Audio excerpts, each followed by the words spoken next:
Mahirap naman bigyan ng importansya yan. You know, this fellow is a professional liar. At parang jukebox yan eh. Kung ano yung hulog mo na, basta maghulog ka ng pera, kahit anong kantang gusto mo, kakantay niya. Oo, kaya hindi ko walang saysay. Tignan mo na lang ang kanyang record. Tignan mo na lang kanya, may kaso siya na false testimony. O yan, ganyan. Ilan bang marami siyang history na kung sino-sino sinasangkot, kung saan-saan. Hindi, parang yun ang hanap buhay yata niya. Kaya professional liar ang tawag ko sa kanya.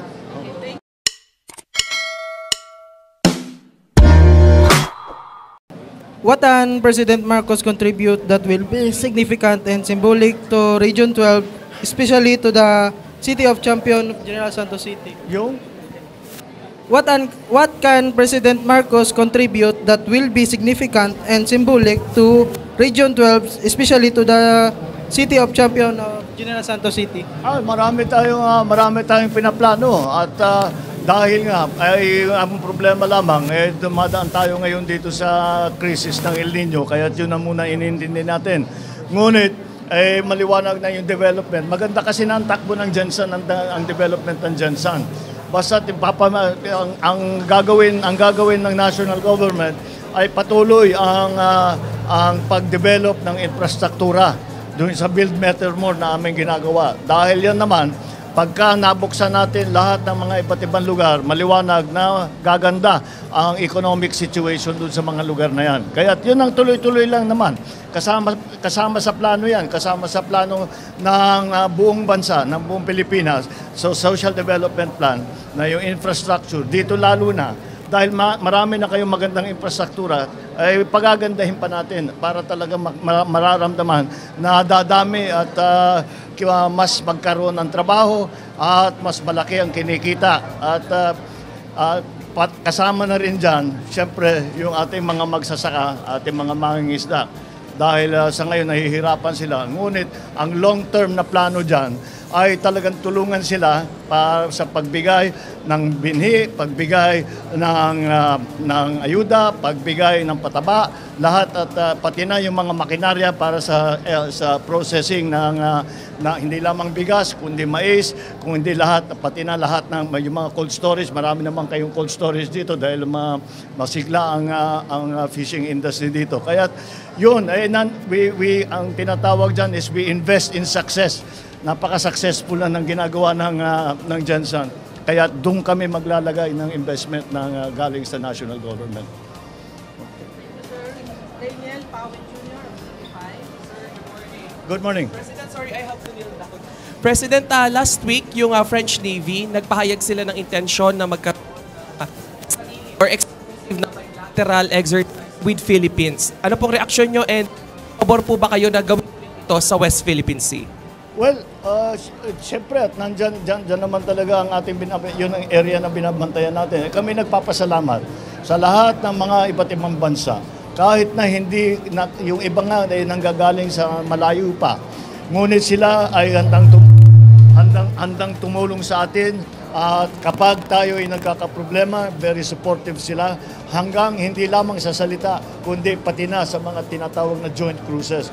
Kaya napakalaking bagay yan dahil ito lang ang paraan upang magarantiya natin na ang West Philippine Sea ay patuloy ang tinatawag na freedom of navigation at ang daming dumadaan dyan at yung tinatawag na global economy ay umaasa at kinakailangan para ang global economy ay gumanda, kailangan libre, ligtas ang lugar ng West Philippine Sea. Kaya lahat ng tumutulong sa atin, tayo kasama rin dyan, lahat ng tumutulong sa Pilipinas, kami nagpapasalamat at ito ay magiging malaking bagay, malaking tulong para mapayapa at maging stable, may stability ang West Philippine Sea.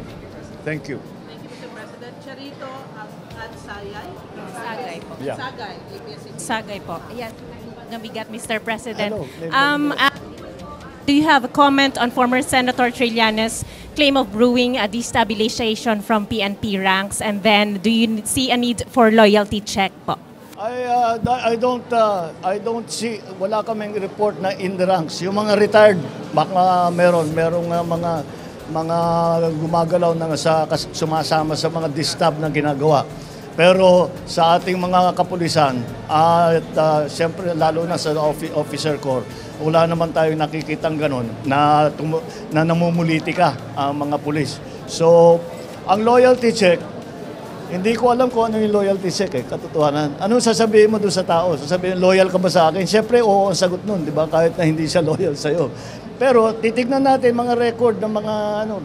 Ang ano ko naman, kahit hindi mo ako binoto, okay lang sa akin. Basta't maging professional ka, gawin mo yung trabaho mo ng tama. Yun lang naman ang hinihiling ko sa lahat ng police, sa lahat ng armed forces. Thank you. Kay Gabi, Salat. Mr. President, yung nakaraang May 1, yung araw ng manggagawa, kasi naglilibot ho kami sa Kadiwa Center kasi naglabasan na may 20 kilos ang bigas. Pero walang nakita namin na 20 kilos, kundi 50 kilos. 20 Bakit pesos ano lang ka mo? walang nakita namin 20 kilos, kundi 50 kilos ang nakita namin sa Kadiwa Center. Anong nangyari, Mr. President? Hindi ko alam yan. Dahil ang Kadiwa, pinagbibili natin, chinek ko nga eh. Pinagpapabili tayo, ang binibenta natin na bigas is at 29 pesos. Kaya hindi ko alam yung 50 pesos, baka hindi sa amin galing yun, baka sa ibang source yun. Oo. Hindi, kasi Kadiwa 29 pesos ang presyo namin. Oo. Thank you, sir. PIA, Kathy. Hello. Good morning. Yes.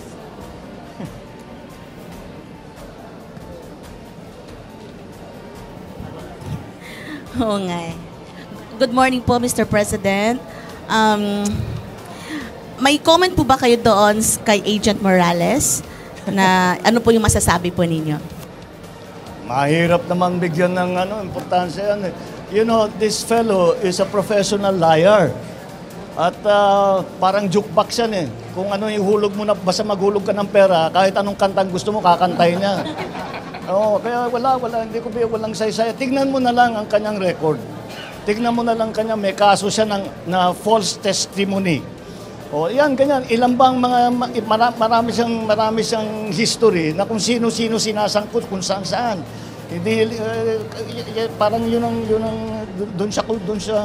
hanap buhay yata niya. Kaya professional liar ang tawag ko sa kanya. Thank you, Mr. President. Okay.